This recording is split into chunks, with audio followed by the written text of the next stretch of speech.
مسؤول بنادي المقصه. نادي المقصه ما عندهمش دابا الجامعات المتاع في الجامعه الاول داروا الدوري ديالهم، بعد ذلك الدوري الثاني تاع بدون جمهور. فالاخير الدوري غادي يدوها 100% من خلال الاخبار اللي سمعناها من عند بعض الاصدقاء ديالنا في مصر غادي يدوها. فاللاعبين الاجانب خصهم يصبحوا حرين.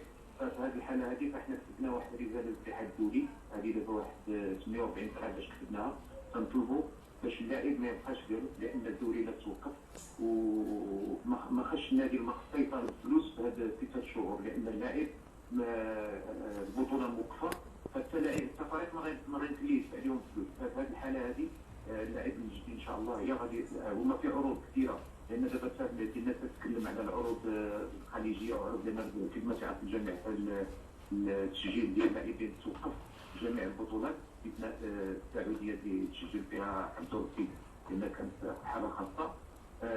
اليوم عمر الجديد تيتواجد عنده عروض، اولا من فريق الرجاء البيضاوي اللي هو الفريق ديالو، اتصلوا به فريق حسنيه اكادير وعده فرق مغربيه، ولكن الكلمه الاولى والاخيره هي الوقت اللي غادي تعطينا الاتحاد الدولي نادي المقصه. اذا ما عطاوناش ترخيص نادي المقصه غادي نشوفوا على فريق الاتحاد الدولي، في ذاك الوقت غادي يختار الفريق اللي غادي يلعب فيه عمر المجدي. وانا تنشوف بان نادي الرجاء هو الاقرب لعمر المجدي. لان ربما هذا تصريح تقريبي نادي الرجاء واقرب عمر المجدي. هنا نرجعوا للسؤال اللي سمحتي يا سي كريم على كل التوضيحات. واش القانون الاتحاد الدولي كما قلت تسمح لعمر المجدي انه يكون حر الا توقف الدوري المصري؟ حسب الكلام ديالك انه لك مصادر كتقول غيتوقف 100%. هذه الحاله ماشي ما غاديش يولي حر، لان العقد ديالو هو سينتبع مع النادي الى مازال ليه سنه ونص، على الاقل هاد 6 شهور ما يبقاش اللاعب جالس، فغادي يعطيه واحد الرخصه باش يلعب.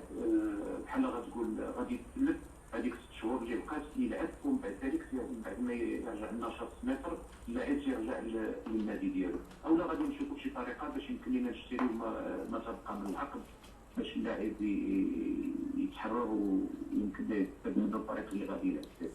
ولكن نقول صراحه بان عمر مرتاح في نادي المقصه، ما عنده حتى شي مشكل، المسؤولين تيعاملوه معامله جيده، المباريات ديالو تيلعبهم بشكل منتظم، المستوى ديالو جيد، كنت يتكلم عليه في مصر.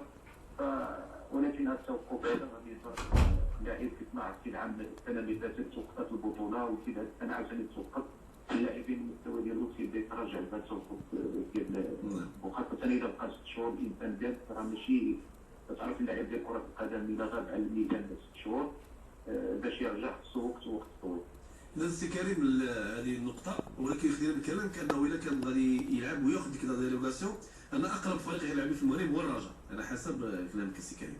وتتعرف بان الرجاء هو الفريق ديالو هو فريق حسنيه اكادير، وكاينين عده 3 طرق اخرى اللي دخلات في الخط الثانيه، ولكن عمر المجدي دائما من خلال الكلام ديالي معه وهذا فهو تيقول لك نادي الرجاء الاقرب ليا ومن بعد حسنيه اكادير، ولكن الفريق كلها غتكون نادي الرجاء ان شاء الله. اذا سي كريم بلق وكيل رئيس جمعيه وكلاء اعمال اللاعبين المغاربه وكذلك وكيل اعمال اللاعب عمر المجدي، شكرا على كل التوضيحات. شكرا كريم. بارك الله عليكم. شكرا كريم كان معنا مباشره.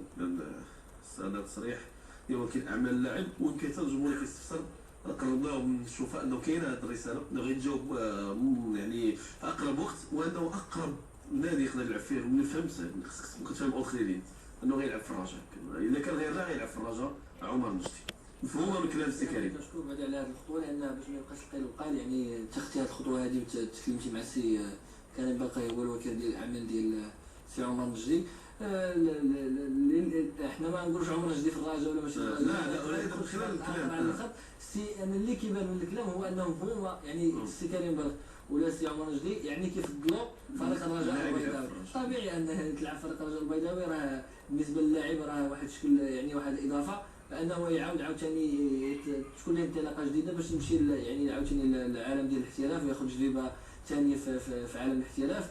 الرجاء حتى هي في حاجه لعمر النجدي، لان كنعرف عمر النجدي يعني الحضور ديالو خلال المباريات. اللاعب اللي ما تنفهمش انا ما عمرو طلع المنتخب الوطني المغربي، ما تنديروش اشهار لعمر النجدي، وتقريبا عمر النجدي ما تيعرفنيش كاع واش كاين ناس الصحابي سميتو محمد امير ولا شي حاجه بحال هكا، ولكن الامكانيات ديالو والسرعه ديال عمر النجدي، الطريقه باش كيسجل الاداء وباش كيخلق البلبله في الدفاعات، فهذا في البروفيل ديال جوار قليل في العالم.